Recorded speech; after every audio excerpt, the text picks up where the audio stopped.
Hello students, मैं उम्मीद करता हूँ कि आपको बहुत अच्छे से समझ आ रहा होगा। स्टूडेंट्स, नेक्स्ट पार्ट है इम्प्रॉपर इंटीग्रल का। किसमें है? ये सेकंड काइंड के अंदर है। स्टूडेंट्स, इम्प्रॉपर को प्रॉपर में चेंज करना पड़ता है, ये मैं आपको पिछले पार्ट में क्लियर बता चुका हूँ। और डेफिनेशन में मैंने आपको करवाया था first kind, second kind, third kind, वो डेफिनेशन थी। Third kind is the mixture of 1 and 2, तो 1 की मैं करवा चुका हूं। सेकंड की कन्वर्जेंस कैसे करते हैं वो इसमें बता रहा हूं मैं आपको। सेकंड काइंड में होता क्या है? सेकंड काइंड होता है जिसके अंदर F x is unbounded, F x is unbounded और लिमिट्स क्या होती है? फाइनाइट होती है। इसके अंदर लिमिट्स आर फाइनाइट, इन्फिनाइट नहीं होती। फर्स्ट पार्ट में क्या था?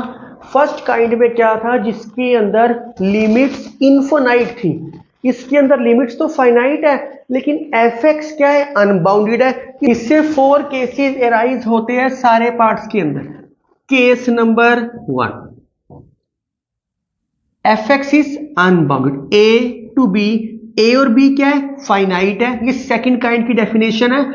ए to b F x D x. मैं आपके हर क्वेश्चन का जवाब प्रॉपर लिख दूंगा अगर आपको ये कॉन्सेप्ट समझ आएगा। अगर समझ आ गया तो फिर तो आपको पूछने की जरूरत ही नहीं पड़ेगी मेरे से। A to b F x D x है। अगर ए पुट करने के बाद ये अनबाउंडेड आए, एफ एक्स अनबाउंडेड आए, तो लिमिट एप्सिलॉन लिखना, एप्सिलॉन लिखो, टी लिखना टी लिखो, जीरो लिखना जीरो लिखो, जीरो प्लस लिखना जीरो प्लस लिख लो। एक ही बात है, कोई फर्क नहीं है इसके अंदर। तो ये क्या है? इम्प्रॉपर। किसमें चेंज करना पड़ेगा? प्रॉपर में। इसको बाहर निकाल दो ना आप। तो ए को बाहर निकालने के लिए a plus epsilon, lower limit plus की, अपर लिमिट में माइनस करते हैं, अपने आप समझ आएगा B F x D X. आपके माइंड में है कि सर आपने ये तो लिख दिया, ये इम्प्रॉपर बन गया, पर ये ए पे अनबाउंडेड कैसे है? एग्जाम्पल देख लो, एग्जाम्पल देख लो। मैंने लिख दिया 0 to 1 dx by x। अब लोअर लिमिट पुट करूंगा तो क्या आएगा? 1/0। इसको ऐसे करते हैं, अलग अलग करके लिखते हैं 1/x। जब 0 पुट करूंगा तो 1/x क्या आएगा? इंफिनिटी। इसलिए ये अनबाउंडेड हो चुका है। अनबाउंडेड का मतलब है कि एफ एक्स इंफिनिटी या माइनस इंफिनिटी बनेगा, तो ये इंफिनिटी बन रहा है एफ एक्स, इसलिए इसको बाहर निकाल के कुछ प्लस कर दिया और वो 0 कर दिया। ये प्रॉपर है। इंटीग्रेशन सोल्व करने का सेम प्रोसेस जो आपने 12th क्लास में किया है। केस नंबर 2, आपके माइंड में है कि सर लोअर कह रहे हो, अपर भी तो हो सकता है। F X yes, limit epsilon goes to 0, ए वैसे ही अपर में माइनस करते हैं, लोअर में प्लस करते हैं, क्योंकि बी से ज्यादा तो हो ही नहीं सकती, बी से कम करना पड़ेगा, इसलिए बी माइनस एप्सिलॉन। अब आपके माइंड में है कि सर एग्जाम्पल दो, एग्जाम्पल दे देते, क्या फर्क है? इसके अंदर क्या आएगा? 0 से 1 dx 1/1 माइनस एक्स। अब इसके अंदर आप 0 पुट करोगे तो 1/1 माइनस 0 मतलब 1, 1 पुट करोगे तो 1/1 माइनस 1, 1/0 क्या आ गया? इंफिनिटी। इसलिए इस फॉर्मेट से करते हैं। केस नंबर 3, आपके माइंड में है कि सर लोअर भी करवा दिया, अपर भी करवा दिया, क्या दोनों पे आ सकता है? यस। तीसरा केस ए और b F x D x, a पे भी आ गया, बी पे भी आ गया। इसको करने के लिए इसको ब्रेक करना पड़ेगा। ब्रेक किसी भी पॉइंट पे कर सकते हैं। इसको करने के लिए ए और बी के बीच में कहीं भी कोई भी पॉइंट ले लो, सी, बीच का मतलब ये नहीं है सेंटर में, इसके बीच में कहीं भी कोई भी पॉइंट ले सकते हैं। सी क्वेश्चन में अच्छे तरीके से समझ आएगा, वैसे मैं फर्स्ट काइंड में करवा चुका हूं। तो a to c f x D x, इस पॉइंट पे ये बाउंडेड होना चाहिए, मतलब अनबाउंडेड नहीं होना चाहिए। इसको ब्रेक कर लो कहीं भी, a to c, c to b, F x D x. अब ये लोअर के लिए, ये अपर के लिए, ये सारा क्या बन गया? केस नंबर 1, ये सारा क्या बन गया, केस नंबर 2। इसके लिए केस नंबर 1 बन गया, इसके लिए केस नंबर 2 बन गया। तो केस नंबर 1 सोल्व करने का मेथड ये है, केस नंबर 2 सोल्व करने का मेथड ये है। अब आप कहोगे सर एग्जांपल दो, एग्जांपल लेके चल पड़ते हैं। तो इसके लिए एग्जांपल है 0 से 2 dx by 2x minus x square. 0 put करोगे, इसको सिमेट्रिकल लिख देता हूं, थोड़ा सा अच्छा लगता है, 1। इसके अंदर जब आप 0 पुट करोगे तो 1/0 क्या आ गया, इन्फिनिटी। 2 पुट करोगे तो 1/4 माइनस 4, 1/0 क्या आ गया, इन्फिनिटी। 0 पे भी और 2 पे भी, दोनों पे ये अनबाउंडेड आया है, दोनों पे ये fx अनबाउंडेड आया है। अगर ये अनबाउंडेड है तो कहीं भी बीच में ब्रेक कर सकते हैं। 0 2 के बीच में कोई भी नंबर ले लो, 1 लेना 1 ले लो, 1/2 लेना 1/2 ले लो, पर हम इजी वैल्यू लेके जिससे इंटीग्रेशन करनी आसान रहे। तो तीनों केस लिखो, फिर केस नंबर 4 करते हैं।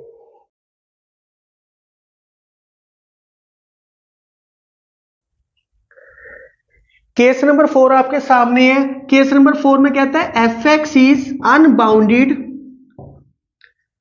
fx is unbounded at interior point, interior point of a comma b. ये केस नंबर 4 बोलता है। अब ये आपको बोल रहा है अगर a to b fx dx है, ना तो a के ऊपर अनबाउंडेड है ना b के ऊपर अनबाउंडेड है, इसके बीच में कहीं भी कोई हो सकता है, a और b के बीच में कहीं भी कोई पॉइंट होएगा c, तो इसको ब्रेक करना पड़ेगा। c unbounded, fx is unbounded at interior point of a b से c, कुछ भी मान लो, c मान लिया, तो मैंने इसको c पे ब्रेक कर दिया, ये मैंने इसको c पे ब्रेक कर दिया बस। अब आप केस नंबर 3 और केस नंबर 4 में कंफ्यूज नहीं होना, दोनों की मैं एग्जांपल दे रहा हूं प्रॉपरली। ये क्या बनेगा, c के ऊपर है, अपर है, केस नंबर 2 बन गया। ये लोअर है, ये क्या बन गया, केस नंबर 1। मैं आपको फिर एक छोटी सी चीज रिपीट कर रहा हूं, केस नंबर 3 और केस नंबर 4 दोनों अलग अलग है। इसकी एग्जांपल देखो, फिर आपको समझ आएगा। -1 to 1 x minus 1 x dx। आप देखो इसके अंदर -1 पुट करोगे इन्फिनिटी नहीं बन रहा, 1 पुट करोगे इन्फिनिटी नहीं बन रहा, लेकिन -1 और 1 के बीच में कहीं ना कहीं कोई पॉइंट है 0 पुट करोगे तो ये बन रहा है इन्फिनिटी। तो ये फर्क है केस नंबर 3 और केस नंबर 4 में। मैं रिपीट करता हूं, केस नंबर 3 में क्या था, लोअर लिमिट और अपर लिमिट पुट करने के बाद इन्फिनिटी बन रहा था, बीच में कहीं भी नहीं बनता इन्फिनिटी, बीच में कहीं भी नहीं बनता। केस नंबर 4 में क्या है, लोअर और अपर में बिल्कुल भी नहीं बनता इसके अंदर, इसके बीच में कहीं भी कोई पॉइंट आता है उसके ऊपर इन्फिनिटी बनता है। मेथड वो ही है सोल्व करने का, केस नंबर 1 और केस नंबर 2। अगर केस नंबर 1 केस नंबर 2 से क्वेश्चन सोल्व हो गया फिर तो ये बहुत ही आसान है और आराम से समझ आएगा। दोनों में डिफरेंस मैं रिपीट कर रहा हूं, केस नंबर 3 में जो डिफरेंस था वो स्टार्टिंग और एंडिंग पॉइंट के ऊपर इनफिनाइट आता है, केस नंबर 4 के अंदर बीच में कहीं भी कोई पॉइंट आता है। आपके माइंड में एक विचार और होएगा कि सर आपने एक ही पॉइंट पे किया, क्या 2 या 3 पॉइंट भी आ सकते हैं? हाँ, इसकी जगह और भी पॉइंट हो सकते हैं, वो मैं क्वेश्चन करवाऊंगा, आपको अच्छे तरीके से समझ आएगा। जरूरी नहीं है एक ही पॉइंट पे आए, 2 पॉइंट पे भी आ सकता है, 3 पॉइंट पे भी आ सकता है, सारे के ऊपर आ सकते हैं। अब इन चारों केसों की खासियत क्या है, केस नंबर 1 से लेके 1 2 3 4 ये चारों जो केस है, अगर ये फाइनाइट बनते हैं तो कन्वर्जेंट, जैसे आपने पीछे की है फर्स्ट काइंड में। अगर ये इनफिनाइट बनता है तो फिर वो आएगा नॉट कन्वर्जेंट, मतलब डाइवर्जेंट। सारी कहानी सेम पैटर्न से चलनी है।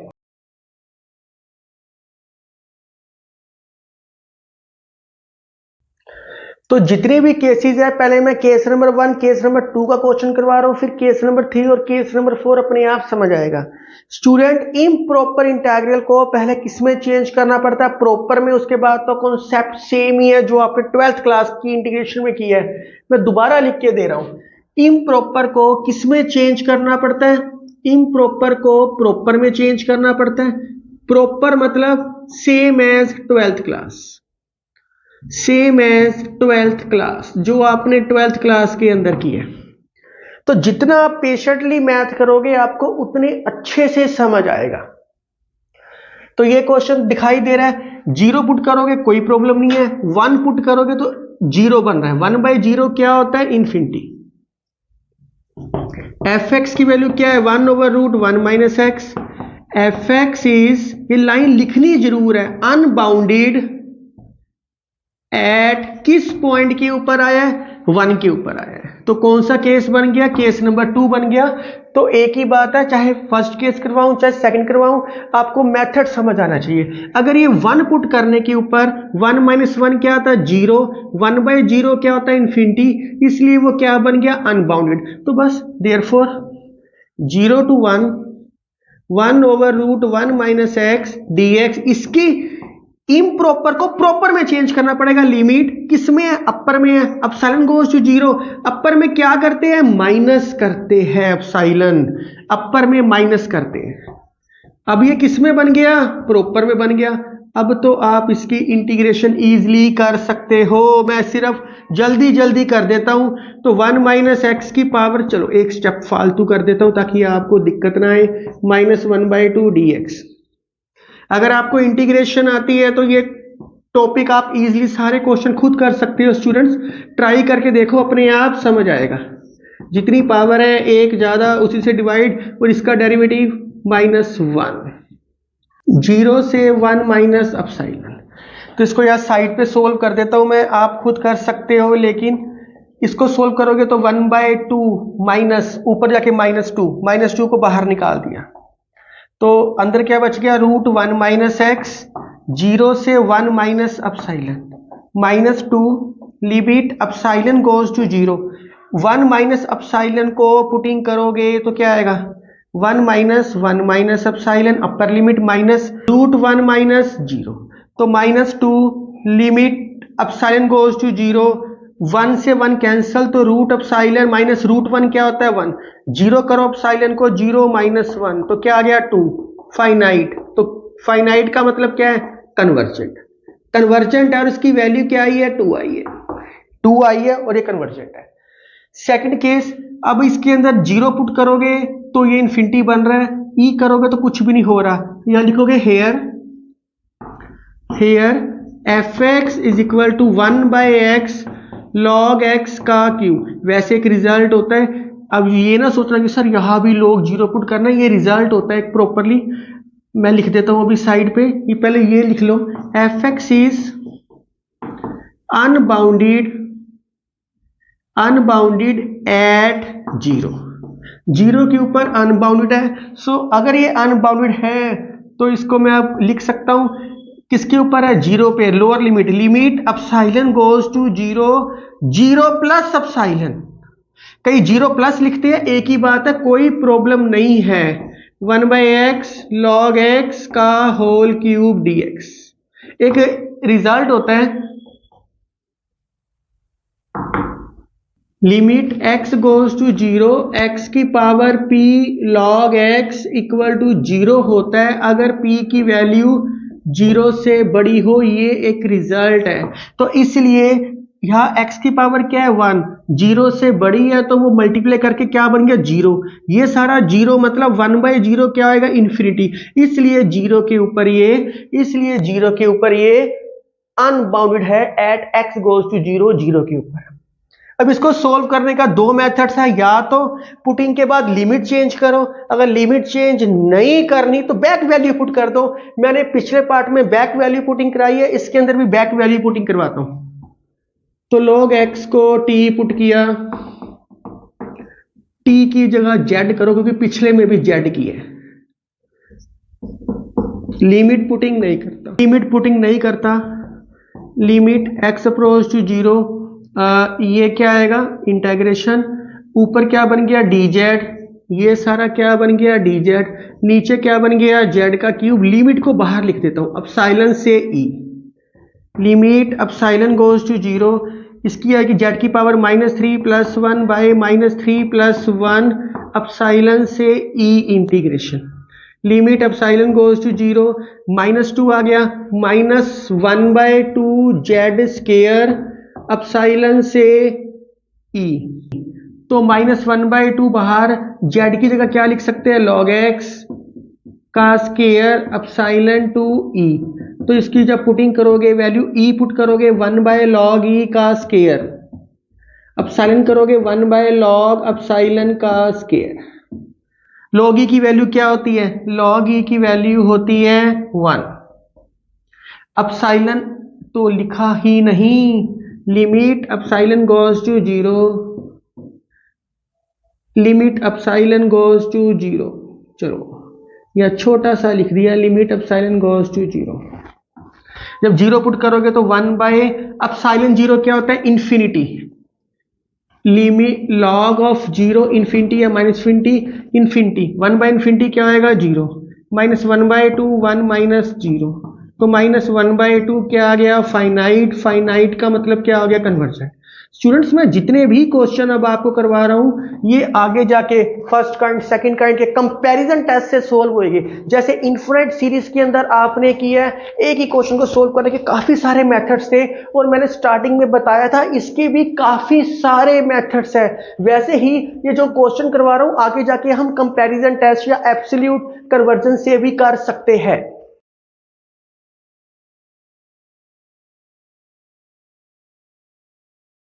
नेक्स्ट केस नंबर 3 करते हैं, लेकिन उससे पहले इंग्लिश की एक लाइन मैं आपके लिए बोलता हूं। जैसे आप किसी को बोलते हैं शट योर माउथ या शट अप, तो उससे अच्छा है आप ये फ्रेज बोलो, होल्ड योर हॉर्सेस। अपनी जुबान पे लगाम दो, सुनने में बहुत अच्छा लगता है, होल्ड योर हॉर्सेस। तो नेक्स्ट टेस्ट दी कन्वर्जेंस केस नंबर 3 है, 0 पे भी है और पाई पे भी है। हेयर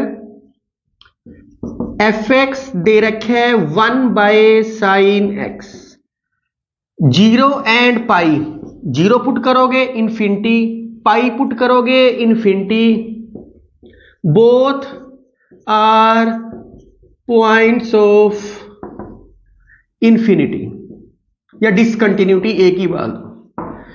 इंफिनिटी लिखना है इंफिनिटी लिख दो, डिसकंटिन्यूटी लिखना है डिसकंटिन्यूटी लिख दो, एक ही बात है। तो इसको ब्रेक करना पड़ेगा, 0 किया तब भी इंफिनिटी, पाई किया तब भी इंफिनिटी। चलो ब्रेक करते हैं। तो बीच में कहीं भी ब्रेक कर सकते हैं, मैं फिर बता रहा हूं बीच में कहीं भी ब्रेक कर सकते हैं। मैं इसके π/2 पे ब्रेक करता हूं क्योंकि π/2 से क्वेश्चन सोल्व करना आसान है, लिमिट सोल्व करनी आसान रहती है। आपकी मर्जी है क्योंकि ये सारों के बीच में लाई करता है, ऐसा एक भी पॉइंट बीच में नहीं है जिसके ऊपर ये इंफिनिटी बने। इसलिए मैंने π/2 लिया, आप π/4 ले सकते हो, π/6 ले सकते हो, कुछ भी ले सकते हो, चूज एनी केस। मैं π/2 लेके चलता हूं। तो देयरफॉर 0 से पाई dx/sin x है, इसको मैंने ब्रेक कर दिया, 0 से π/2, π/2 से पाई, dx/sin x, dx/sin x, बड़े आराम से।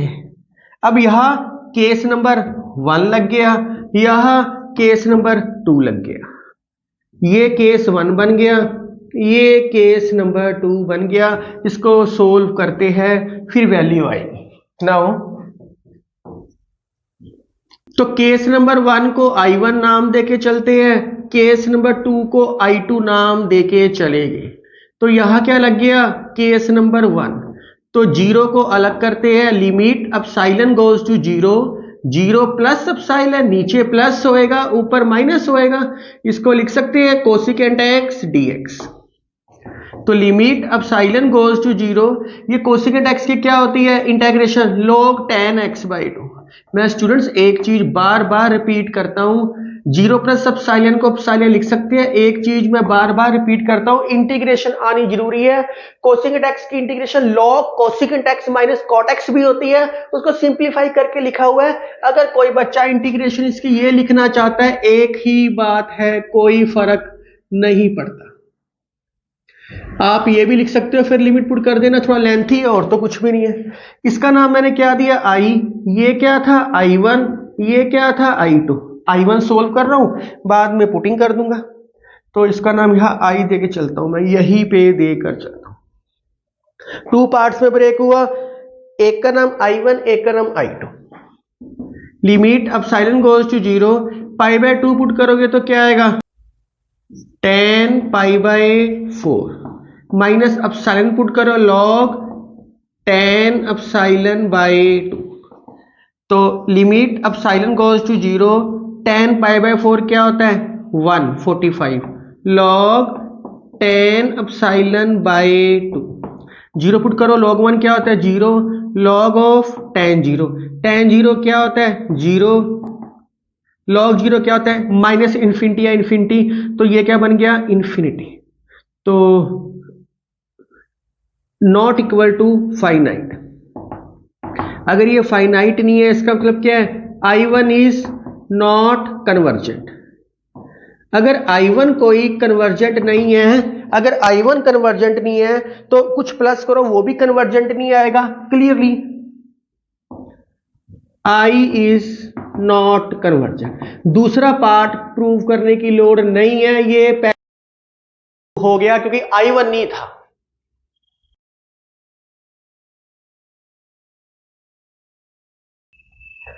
यहां से आपको केस नंबर 4 शुरू हो रहा है, उसका क्वेश्चन करवा रहा हूं। क्लियरली आप देख सकते हो, अगर -2 पुट करोगे तब भी नहीं बन रहा इन्फिनिटी, 2 पुट करोगे इसके अंदर तब भी इन्फिनिटी नहीं बन रहा। इसका मतलब इसके बीच में कहीं ना कहीं तो इन्फिनिटी बनेगा, तभी तो इम्प्रॉपर इंटीग्रल बनेगा ये। तो उसके लिए हम क्या करते हैं, डिनोमिनेटर को 0 के इक्वल करो। एक x की वैल्यू क्या आ गई आपके पास 0 और एक x की वैल्यू क्या आ गई आपके पास 1। इसको 0 करोगे तो 1 आएगा, इसको 0 करोगे तो ये 0 आ गया। इसका मतलब इसके बीच में 2 पॉइंट्स आ गए। मैंने आपको अभी डेफिनेशन करवाई है केस 4 की, मैंने कहा था 1 पॉइंट भी आ सकता है, 2 भी आ सकते हैं, 3 भी आ सकते हैं। मैं आपको क्वेश्चन 2 पॉइंट्स का करवा रहा हूं।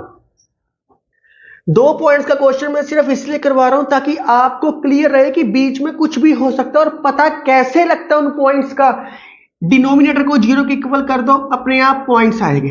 डिनोमिनेटर इक्वल टू 0 कर दो, अपने आप पॉइंट्स आएंगे आपके पास 0 और 1। तो क्या लिखोगे here fx equal to fx is infinite discontinuity, infinite discontinuity between -2 और 2 के बीच में, between 0 and continuity at 0 and 1, 0 and 1, 0 पे आ गई और 1 पे आ गई है। तो नंबर लाइन ये क्या था -2, ये क्या था 2, बीच में क्या आ गया 0, बीच में क्या आ गया 1, 3 केस बन गए आपके पास। इसको i के इक्वल सपोज करते हैं, तो i क्या था हमारे पास dx बाय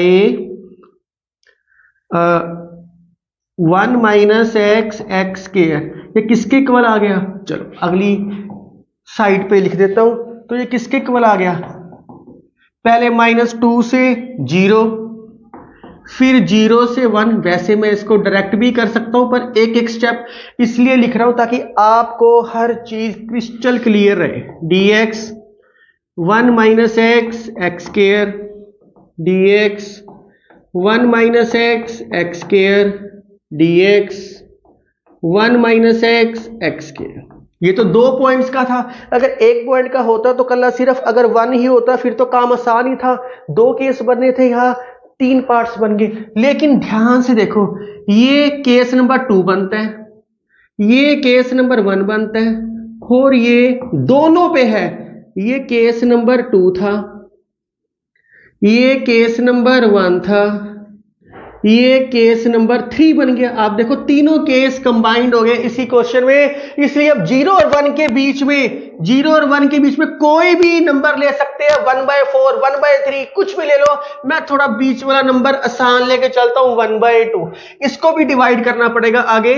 तो ये क्या आ गया -2 से 0, dx 1 minus x x square, ये 0 से 1/2, dx 1 minus x x square, फिर 1/2 से 1, dx 1 minus x x square, फिर 1 से 2, dx by 1 minus x x square. आप देख सकते हो इसके ऊपर 0 पे है, इसके ऊपर भी 0 के ऊपर है, इसके ऊपर 1 के ऊपर है, ये 1 है। ये क्या बन गया, इसका नाम I1 देके चलता हूं, ये I2, I3, I4, चारों केस सोल्व करने पड़ेंगे, तब पता लगेगा कि ये कन्वर्जेंट है या नहीं। ये case number 2, case number 1, case number 2, case number 1 आपको क्लियर हो चुका है। सारे क्वेश्चन केस नंबर 1 और 2 पे आकर ही मिलते हैं।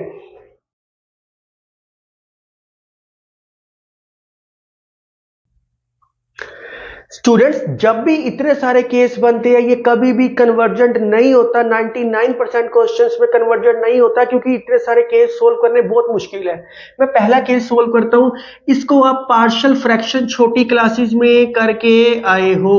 ये पार्शियल फ्रैक्शन छोटी क्लासेस में करके आए हो, क्योंकि ये क्या है, 0 पे इन्फिनाइट बनता है, तो अब दोबारा लिखने की लोड नहीं है। मैं ये राउंड अप करने का मतलब ही होता है कि इन पॉइंट्स के ऊपर ये इन्फिनाइट बनता है। ये राउंड अप मैंने जितने भी क्वेश्चन कराया है इसलिए इनके ऊपर मैंने राउंड अप किया आपको।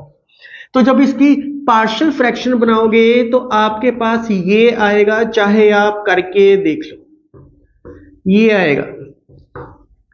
तो आप पार्शियल फ्रैक्शन बनाओगे तो आपके पास ये आएगा। मैं वैसे ही थोड़ी सी चीज बता देता हूं आपको कि इसको पार्शियल फ्रैक्शन कैसे बनाओगे। a over 1 minus x, B over x plus C over x किया। छोटी क्लासेस में ये करके आए हो 12th क्लास में, नहीं तो पार्शियल फ्रैक्शन वहां से देख सकते हो। तो किसके ऊपर है, 0 के ऊपर है। अपर में क्या करते हैं, माइनस करते हैं। Epsilon goes to 0, -2, 0 minus epsilon 1 minus x 1 by x, क्योंकि डायरेक्ट तो इंटीग्रेशन लेनी बहुत मुश्किल थी इसकी। बेसिकली आपको 12th क्लास की इंटीग्रेशन आनी चाहिए दोस्तों। मैं ये बहुत बार बता चुका हूं आपको। लिमिट अपसाइलन गोज टू 0, इसकी integration log 1 minus x by -1, log x और एक्स की power -2 plus 1 by -2 plus 1, -1 by x, -2 से minus epsilon. Limit epsilon goes to 0, minus epsilon put करोगे तो minus log 1 plus epsilon, log minus epsilon plus 1 by epsilon. पहले upper limit put की, फिर minus lower limit, -2 put करोगे तो minus log of 3 log of -2 और plus 1 by. बड़े आराम से यहां तक पहुंच गए स्टूडेंट्स। अब 0 पुट करोगे तो ये क्या आएगा, log 1 0, लेकिन यहां 0 पुट करोगे तो ये क्या हो जाएगा, log 0 मतलब infinite, infinity plus minus something infinite. और वैसे भी यहां जब 0 पुट करोगे तो 1 बाय 0 क्या होता है, इन्फिनिटी होता है। 1 बाय 0 इन्फिनिटी मतलब समथिंग इन्फिनिटी, मतलब नॉट इक्वल टू फाइनाइट। अगर ये फाइनाइट नहीं है तो I1 इज नॉट कन्वर्जेंट। अगर I1 कन्वर्जेंट नहीं है, अगर I1 कन्वर्जेंट नहीं है तो बाकी सारे भी कन्वर्जेंट होए ना होए कोई फर्क नहीं पड़ता, लेकिन प्लस करोगे तो वो कन्वर्जेंट नहीं आएगा। तो विच इंप्लाइज, या क्लियरली लिख लो आप, क्लियरली जैसे मैंने पहले लिखवाया है, I इज नॉट कन्वर्जेंट। तो जब भी इतने सारे केस बनते हैं पहले केस में ही फेल्ड होएगा, इतने सारे केस करने की जरूरत नहीं पड़ेगी। एक बारी राइट डाउन करो आप स्टूडेंट्स। कई टीचर यहाँ log x की जगह log -x लिखते हैं ताकि यहाँ माइनस ना आए। एक ही बात है, कोई फर्क नहीं पड़ता। हमने यहाँ 0 पुट करके इन्फिनिटी बना लिया, सारा सेम प्रोसेस है। अगर आपने ध्यान से देखा होगा केस 1 2 3 4 4 केस बनते हैं, सारी कहानी कहाँ आकर रुकती है, केस नंबर 1 और केस नंबर 2 पे आकर रुकती है। मैंने काफी सारे प्रैक्टिस क्वेश्चन दिए, आप इनको इजीली सोल्व कर सकते हो। डिस्क्रिप्शन में ये सारे क्वेश्चन सोल्व मिलेंगे। अगर आपको मेरी वीडियो पसंद आ रही है तो kindly like share and subscribe my channel. अगले पार्ट में मिलते हैं लिमिट कंपैरिजन टेस्ट या डायरेक्ट कंपैरिजन टेस्ट। 2 पार्ट्स में है, आप कंपैरिजन टेस्ट देखना। आप मेरे साथ बने रहो और मैथ्स की उड़ान भरते रहो। Thank you, take care, write down.